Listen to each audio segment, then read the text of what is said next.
Assalamualaikum warahmatullahi wabarakatuh.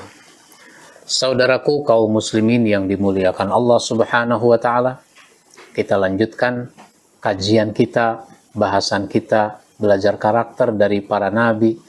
Yang kali ini kita sambung bahasan tentang belajar karakter dari Nabi Ibrahim alaihissalam.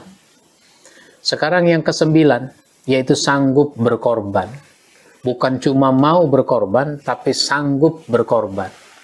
Dan itu sudah ditunjukkan oleh Nabi Ibrahim alaihissalam. Berkorban dalam banyak hal. Seperti dia harus memindahkan istrinya, Siti Hajar, dari Palestina ke Makkah. Dulu disebutnya Bakkah. Bakkah itu artinya lembah. Memang dulu Mekah itu yang sekarang orang banyak berkunjung itu adalah lembah. Maka berat bagi Ibrahim untuk melaksanakan perintah ini.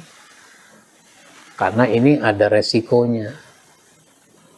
Ya, dia tunjukkan bahwa dia mampu berkorban, sanggup berkorban, berpisah dengan keluarganya, ditempatkan di situ. Makanya ketika Siti Hajar sudah ditempatkan di situ, Nabi Ibrahim mau kembali pulang ke Palestina, itu Siti Hajar memanggilnya. Nabi Ibrahim tidak menoleh, nggak tega dia melihat istrinya di situ. Istrinya bertanya, mengapa engkau tempatkan aku di sini? Itu tidak dijawab. Sampai 3 kali nggak dijawab. Sampai kemudian istrinya yang mengubah pertanyaan, apakah Allah yang memerintahkan engkau menempatkan aku di sini? Iya. Ya sudah kalau begitu. Itu namanya berkorban. Dalam perkembangannya, Nabi Ibrahim punya anak yang bernama Ismail, itu sudah beranjak besar. Kalau bahasa sekarang namanya Ismail sudah ABG, menjadi anak baru gede. Kalau kita ya usia SMP lah. Itu Ismail harus disembelih atas perintah Allah Subhanahu wa taala. Maka betul-betul dilaksanakan. Itu namanya kesanggupan untuk berkorban, meskipun Allah mengganti dengan domba, mengganti dengan kambing. Nah sekarang tuntutan kita untuk berkorban kan nggak sampai ke tingkat itu. Kita berkorban saja dengan apa yang kita bisa. Berkorban dengan waktu, berkorban dengan tenaga, berkorban dengan biaya, berkorban dengan ilmu yang kita punya, berkorban dengan harta, fasilitas yang kita miliki. Korbankan untuk besar-besarnya kemaslahatan dalam kehidupan masyarakat. Jadi Nabi Ibrahim itu sanggup berkorban. Yang ke-10, mempersiapkan generasi penerus. Karena disadari tidak ada orang yang bertahan hidup sampai begitu lama. Nggak mungkin orang nggak mati. Atau bisa jadi sangat kecil kemungkinan orang usianya di atas 100 tahun misalnya. Kalau tuh ada sedikit sekali. Oleh karenanya Nabi Ibrahim harus menyiapkan generasi penerus dalam konteks perjuangan. Dalam konteks inilah, maka Nabi Ibrahim ingin sekali punya anak. Tapi ternyata istrinya yang sudah tua, kalau bahasa sekarang namanya sudah menopause, sudah kecil kemungkinan bisa hamil, maka akhirnya Nabi Ibrahim menikah lagi dengan wanita yang lebih muda, bekas budak, yaitu Siti Hajar. Sesudah menikah, hamil. Lahirlah anak namanya Ismail. Ternyata dari istri pertama yang sudah kecil kemungkinan bisa hamil, ternyata hamil juga. Lahirlah anak namanya Ishak. Begitu. Oleh karenanya, dalam bidang apapun itu harus diperhatikan yang namanya generasi penerus dalam bidang apapun. Apalagi dalam bidang yang memerlukan kekuatan fisik, kebugaran fisik. Dalam dunia olahraga misalnya, boleh dibilang tidak ada pemain sepak bola umurnya di atas 40 tahun.